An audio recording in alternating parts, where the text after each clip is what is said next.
अमर आपने और इमरान आपने बड़े प्रोड्यूसर्स के साथ काम किया है। अब्दुल्ला कादवानी साहब के साथ भी आपने काम किया है, अब दोनों कर रहे हैं। हुमायूं सईद साहब के साथ भी आपने बड़ा काम किया है।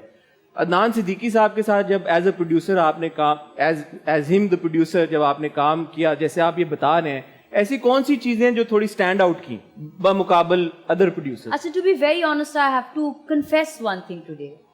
मुझे नहीं लगता अदनान सिद्दीकी साहब ने अपनी जिंदगी में किसी प्रोजेक्ट पे इतना इन्वेस्ट किया है, be it as an actor, I am specially talking in capacity of a producer, जितना इस फिल्म में किया है। और आई थिंक वो जो मेहनत है, अगेन मैं पैसों वाली इन्वेस्टमेंट की बात नहीं कर रही। ये मैं देख रहा हूँ कि बार बार आप लोग पैसों वाली इन्वेस्टमेंट की बात नहीं कर रहे। वो चीजें भाई पैसा इमोशनल इन्वेस्टमेंट, महंगी सर फिल्म है। इमोशनल मेरी क्या बात सर सुनिए आपने इमोशनल सर, नहीं एक मिनट सर, मैं बताता हूँ ना आपको। अच्छा मैं बताती हूँ, मैं एक मिनट आपको मैं बताता हूँ आपको। छोटा सा मैं जवाब अमर मुझे देती हूँ। इजाजत जी, देंगे जी, एक छोटा सा मैं बिल्कुल, इनको जवाब दे सकता सर शाहजेब खान ज्यादा शो नहीं है। नहीं भाईजान सानू भी पता है, मैं दस दें सानू भी पता है। जी जी प्लीज मैं कह रहा हूँ, हमारे कहने का मतलब ये है, अब समझिएगा कि वाकई पैसे से सब खरीदा जा सकता है, लेकिन कुछ चीजें पैसे से भी नहीं खरीदी जा सकती। वो उन्होंने अरेंज मसलन उसका मसलन बिल्कुल मैं मसलन नहीं बता आपका रही शो थी। आज अरेंज हो गया मान लीजिए, नहीं, ये और हमारे लिए साथ चांदी में होगी। नॉर्मली एक फिल्म में आप और ये एक महंगी फिल्म है, ये मैं भी आपको बता दूं। तो मैं सस्ता हूँ या मेरा तो आप जो टीवी कह रहे हैं चैनल पैसे का जिक्र नहीं कर रहे, हम तो क्या करें? कि जितना प्यार आपको नजर आ रहा है यहाँ पे, आप दुआ करें, आज ईद का दिन है, या अल्लाह इतना प्यार, या अल्लाह इतना प्यार पाकिस्तान की असेंबलियों में भी पैदा करते हैं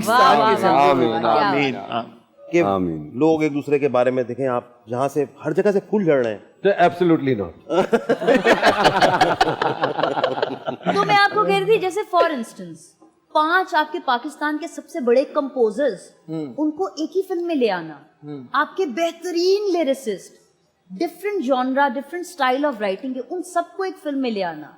गेस्ट अपीयरेंस चाहे राहत फतेह अली खान की हो या किसी अरसलान नसीर एक न्यू कमर की हो या आपकी हो, उन सबको असेंबल करना और वो सारा निचोड़ एक फिल्म में डाल देना। मुझे लगता है लोग अपनी 5वीं 6ठी फिल्म में भी इतनी मेहनत नहीं करते जो शायद उन्होंने अपनी तो बेसिकली ही left no stone unturned. Absolutely. एक होता है प्रोड्यूसर और एक होता है क्रिएटिव प्रोड्यूसर, दो मुख्तलिफ किस्म के। बड़ी अच्छी डिस्टिंक्शन आपने बताई। तो जो क्रिएटिव प्रोड्यूसर्स होते हैं ना, वो उस कैटेगरी में फॉल करते हैं अदनान, बिकॉज उन्होंने क्रिएटिवली जो है सम अप कर दी उन्होंने बात। उन्होंने कहा कि ये जो आप बात कर रहे हैं उस कैटेगरी में फॉल।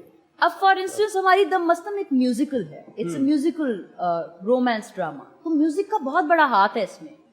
तो एक प्रोड्यूसर इतना इन्वॉल्व हो कि वो एक एक गाने पे, एक एक गाने के अंतरे पे, एक एक उसमें, बिकॉज इज वेरी ट्यून्ड कि कौन सा इंस्ट्रूमेंट बज रहा है, क्या अपनी फिल्म के बैकग्राउंड स्कोर को बड़ा करवाने के लिए बाहर से भी खिदमात हासिल की। इसी वजह से फिल्म लेट भी हुई है, काफी बहुत सारी मुश्किलात इनकी तरफ से आई हैं उसमें कि वो फलाने चीज जो बज रही है तो हाँ, अच्छा ऐसे क्यों बज रही है, वो बज रहा है वो ट्यून में नहीं है, तो इसकी वजह से लेट भी हुई है।